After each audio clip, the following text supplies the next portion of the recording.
ॐ भूर्भुवः स्वः तत्सवितुर्वरेण्यं भर्गो देवस्य धीमहि धियो यो नः प्रचोदयात्। जय श्री राम मेरे सनातनी बंधुओं। आइए इस सनातन रूपी वृक्ष के जड़ों को संचित करें और इसे पुष्पित और पल्लवित करें और इसे इतना विराट और शक्तिशाली बना दें कि हमारे आने वाले वंशज अपने पूर्वजों पर गर्व कर सकें तथा विधर्मियों से अपनी रक्षा भी कर सकें। ये विधर्मी शक्तियाँ हजारों वर्ष से हमारी सभ्यता और संस्कृति को नष्ट करने का अथक प्रयास कर रही हैं। पिछले अंक में हम लोगों ने अध्ययन किया कि श्री रामचंद्र जी के दरबार में च्यवन ऋषि के नेतृत्व में सैकड़ों ऋषि मुनि जो जमुना के किनारे निवास करते हैं वो आकर के बताते हैं कि मधु नामक एक दैत्य है जिसका पुत्र लवन है, जिसको कि महादेव से वरदान प्राप्त हुआ है और वो हम लोगों पर मतलब ऋषि मुनियों पर बहुत अत्याचार करता है और उनको मार के खा जाता है। इसलिए उससे रक्षा करने के लिए श्री राम से अनुरोध करते हैं। इस पर रामचंद्र जी के अनुरोध आदेश के आलोक में शत्रुघ्न जो है स्वेच्छा से इस लवन नाम के राक्षस का वध करने का जवाबदेही स्वीकार करते हैं। और फिर श्री रामचंद्र जी जो है शत्रुघ्न को उस जमुना किनारे जो मधुनगर था वहाँ का राजा के रूप में राज्याभिषेक करते हैं और उन्हें समझाते हैं कि उस लवन नामक राक्षस के पास एक ऐसा भगवान शिव का दिया हुआ शूल है और जब तक वो शूल उसके पास रहेगा उसका वध नहीं किया जा सकता है। इसीलिए वो ये बताते हैं कि जब लवन जो है वो अपना खाद्य पदार्थ एकत्रित करके जब वो अपने महल को लौटेगा तो महल में प्रवेश करने के पहले जब उसके पास शूल नहीं होगा तब वो तुम्हारे द्वारा वध किया जा सकेगा। और इतना कह करके शत्रुघ्न को फिर एक अमोघ वान भी देते हैं जो कि वो काफ़ी प्रभावशाली है और वो बताते हैं कि स्वयं विष्णु के द्वारा बनाया गया हुआ ये अमोघ वान है। और इस प्रकार श्री रामचंद्र जी शत्रुघ्न को समझाते हैं। इस अंक में हम लोग उत्तरकांड के 64, 65 और 66वें सर्ग का अध्ययन करेंगे। इसमें भी वही रामचंद्र जी जो है वो शत्रुघ्न को बहुत सारा सलाह दे रहे हैं कि किस प्रकार वो इस राक्षस का वध करने के लिए प्रस्थान करेंगे। वो कहते हैं कि शत्रुघ्न को कि तुम 4000 घोड़े, 2000 रथ और 100 हाथी इत्यादि अपने सेना में ले जाने के लिए वो बोलते हैं। साथ ही वो बहुत से व्यवसाय करने वाले जो लोग हैं उसको भी साथ लेने का सलाह देते हैं। साथ ही मनोरंजन के लिए नट और नर्तक लोगों को भी साथ ले जाने के लिए अनुरोध करते हैं। इसके पश्चात वो ये कहते हैं कि अपने साथ तुम 10 लाख स्वर्ण मुद्राएं भी साथ में ले जाओगे जिससे कि तुम्हारे पास पर्याप्त धन होगा। और वो यहाँ पर बताते हैं कि जो तुम्हारे सैनिक हैं उनको हमेशा भोजन और अन्य चीज़ से दे करके प्रसन्न रखना। वो यहाँ पर सीख देते हैं कि जो सेना जो है वो सभी चीज़ों से परिपूर्ण होती है, धन धान्य अन्न से, वो हमेशा जो है अपने राजा के लिए वो वफादार होती है। इस तरह की बात वो बताते हैं और कहते हैं कि अपने सैनिकों को प्रसन्न रखना। और उसके पश्चात यहाँ पर एक चीज़ और बताते हैं कि पहले जो है वो शत्रुघ्न को समझाते हैं कि अपनी सेना को पहले आगे भेज देना और तुम जो है पीछे से सिर्फ धनुष बाण लेकर के जाना। इसके पीछे श्री रामचंद्र जी बताते हैं उद्देश्य वही है कि किसी को भी ये आभास नहीं होना चाहिए और वो जो लवन नामक राक्षस है उसको भी ये जानकारी नहीं होनी चाहिए कि तुम युद्ध के लिए जा रहे हो, क्योंकि वो बताते हैं कि लवणासुर नाम का जो राक्षस है उसके पास इस प्रकार का जो है अमोघ शस्त्र शूल है। जब वो उसके पास होता है तो शत्रु जो है वो उसके पास कोई भी नहीं जा सकता, और शत्रु का वो को भस्म करके वो तुरंत उसका वध कर देता है। इसलिए वो श्री रामचंद्र जी शत्रुघ्न को ये सभी सावधानियाँ बताते हैं। और उसके पश्चात वो कहते हैं कि पहले जो है वो गंगा तट पार करके और अपनी सेना को गंगा किनारे ही विश्राम करने का आदेश देना, और फिर उसके पश्चात जो है वो स्वयं जो है वो आगे बढ़ना। इतना श्री रामचंद्र जी से आदेश प्राप्त करने के पश्चात वो शत्रुघ्न जो है सभी माताओं का चरण स्पर्श करते हैं और सभी भाइयों का राम, लक्ष्मण और भरत को प्रणाम करते हैं। और उसके पश्चात शत्रुघ्न जो है वो अपने सभी सैनिकों को वहाँ से प्रस्थान कर देते हैं और स्वयं जो है श्री रामचंद्र जी के साथ 1 माह तक वहाँ साथ रहते हैं और तब फिर वहाँ से प्रस्थान करते हैं। 1 माह के पश्चात जब वो प्रस्थान करते हैं तो वो 2 दिन मार्ग में विभिन्न आश्रमों में निवास करते हुए तीसरे दिन वो वाल्मीकि ऋषि के पवित्र आश्रम में पहुंच जाते हैं। और वाल्मीकि आश्रम में पहुंचने के पश्चात शत्रुघ्न जी उनसे अनुरोध करते हैं कि मैं आपके आश्रम में 1 रात जो है विश्राम करना चाहता हूं। तो विश्वामित्र उन्हें उसे सहर्ष स्वीकार करते हैं और कहते हैं कि ये आश्रम जो है सभी जो इक्ष्वाकु वंशीय जो राजन है उसी का ये आश्रम स्थल है, इसलिए तुम सुखपूर्वक यहाँ रह सकते हो। और उसके पश्चात फिर यहाँ पर एक जानकारी शत्रुघ्न पूछते हैं। आश्रम के पास एक यज्ञ स्थली है, जो यज्ञ स्थली देख करके शत्रुघ्न जो है वो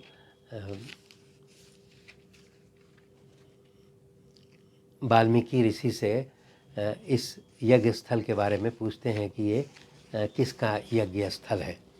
तो तब वहाँ पर वो वाल्मीकि जो है वो इस यज्ञ स्थल की कथा सुनाते हैं। वो बताते हैं कि यहाँ पर बताया गया है कि वो बताते हैं कि तुम्हारे ही पूर्वज मतलब शत्रुघ्न के ही कोई पूर्वज थे जिनका नाम था राजा सुदास, और वो काफ़ी प्रतापी थे।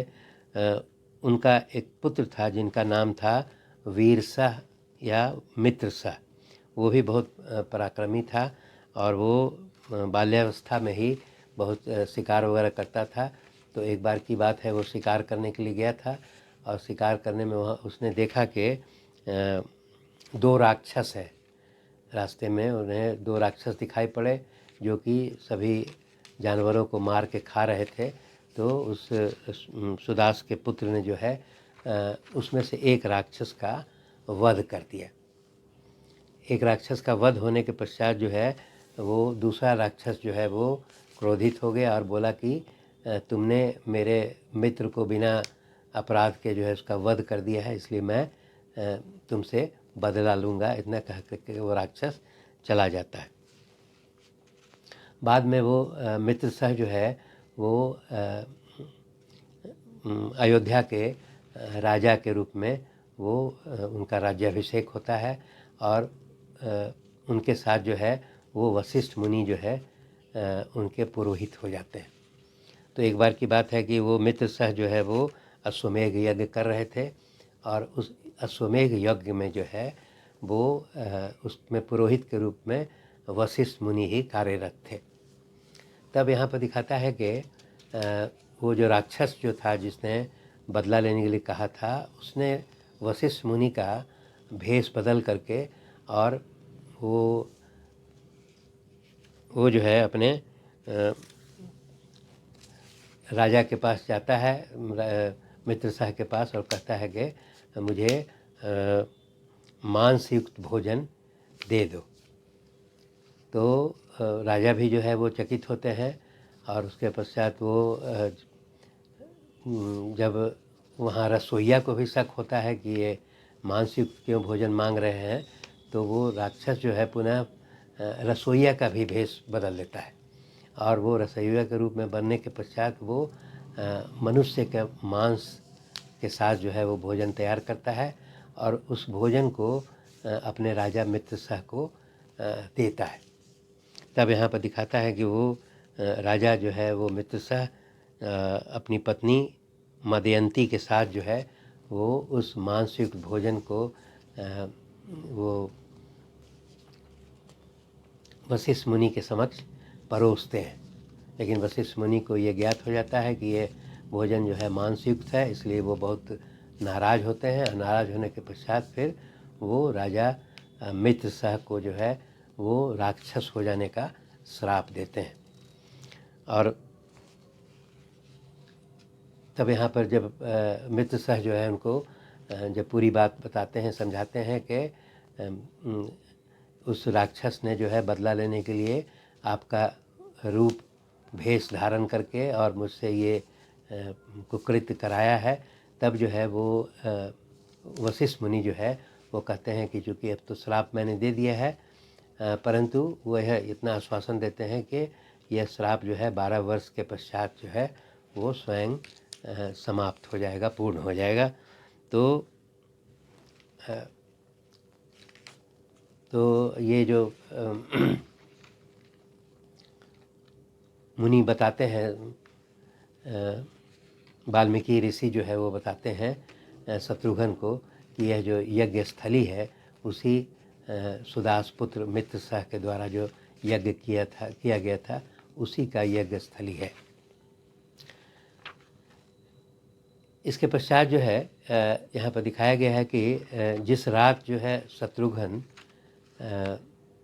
वाल्मीकि ऋषि के आश्रम में पहुँचते हैं और सीता जी जो है उन्हीं के आश्रम में निवास कर रही हैं और वो गर्भवती थी, तो जिस रात शत्रुघ्न जो है वो वाल्मीकि के आश्रम में पहुँचते हैं उसी रात जो है वो सीता जो है 2 पुत्रों को जन्म देती है।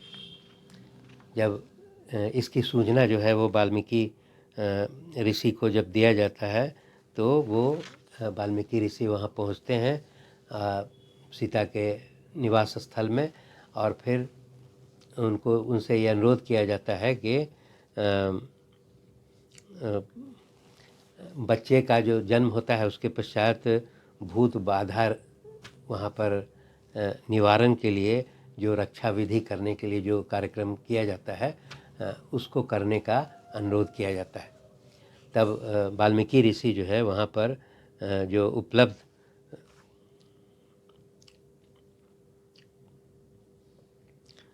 जो है वो कुश और लव, कुश जो है एक्चुअली वास्तविक में कहते हैं कि कोई जो पौधा होता है, मान लीजिए धान का, और लव जो उसका जो बीज हुआ उसको लव कहते हैं, तो कुश और लव। तो उसी में वो यहाँ पर बताया गया है कि जो जुड़वां बालक है और उसी में वो एक बच्चे का जो है वो जो रक्षा विधि बाधा निवारण का जो कार्य करते हैं वो कुश से करते हैं, इसीलिए उसका वो बताते हैं कि इसका नाम जो है वो कुश रखा जाएगा, और दूसरे बच्चे का जो है वो भूत बाधा निवारण जो है वो लव से करते हैं, और वो उस बच्चे का नामकरण वो बताते हैं कि लव होगा। तो इस प्रकार वाल्मीकि जी के द्वारा दोनों बच्चों का नाम कुश और लव निर्धारित किया जाता है। और इसके पश्चात जो है वो जब शत्रुघ्न को ये जानकारी मिलती है तो शत्रुघ्न भी जो है वो सीता के निवास स्थल में पहुंचते हैं और उन्हें बधाई देते हैं, और वहाँ पर दिखाता है कि रात भर जो है वो सीता जी के साथ वार्तालाप करते हैं और फिर प्रातःकालीन जब प्रातः काल में फिर वो वहाँ से प्रस्थान करते हैं और फिर उसके पश्चात तो वहाँ से चल करके वाल्मीकि आश्रम से विदा लेते हैं और फिर वहाँ से वो चल करके यमुना तट पर पहुँचते हैं। यमुना तट पर जहाँ के ऋषि च्यवन जो है वो श्री रामचंद्र जी के पास अनुरोध लेकर के गए थे, वो सभी ऋषि वो यमुना तट पर ही रहते थे। तब वहाँ उसी यमुना तट पर जा कर के च्यवन ऋषि इत्यादि जो सन्यासीगण थे वहाँ पर वो फिर निवास करने लगते हैं। इस अंक में इतना ही। धन्यवाद।